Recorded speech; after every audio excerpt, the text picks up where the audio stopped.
Polisi curiga Bima Yudo bisa kuliah di Australia, padahal ayahnya cuma pegawai PNS. Dana dari mana? Belum lama ini kepolisian daerah Lampung membantah kedatangan polisi ke tempat orang tua Bima Yudo Saputro, pemilik akun TikTok @bimax Reborn, untuk mengintimidasi. Kepala Bidang Humas Polda Lampung Komisaris Besar Zahwani Pandra Arsyad menyebut, anggotanya justru sedang memastikan tidak ada intimidasi yang dialami oleh orang tua Bima. Tak hanya itu, polisi juga meminta data-data pribadi Bima seperti ijazah hingga buku rekening. Diketahui kedatangan polisi itu usai Bima Yudo mengkritik Lampung sebagai provinsi yang tak maju-maju. Tak selang beberapa lama, Bima terlihat geram dengan pernyataan polisi yang membantah telah mengintimidasi keluarga Bima, melainkan ingin melindungi. Pernyataan ini sontak disinggung oleh Bima lantaran pihak kepolisian mendatangi rumahnya sudah 2 kali. Menurutnya, pihak yang terkait tersebut ketar-ketir karena dirinya semakin berani muncul ke publik. Tak hanya itu saja, menurut Bima, jika pihak kepolisian ingin melindungi keluarganya, tak seharusnya biodata hingga alamatnya saat ini dipertanyakan kepada orang tua.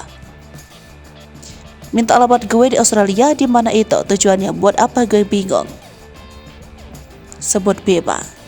Kendati begitu, Bima menduga pihak kepolisian ini mencari biodata dirinya hanya untuk mencari-cari kesalahannya saja. Sebelumnya, viral di media sosial video Bima yang mengkritik tentang Provinsi Lampung.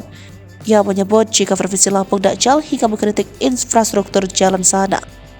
Konten Bima ini pun dilaporkan oleh seorang pengacara di Lampung.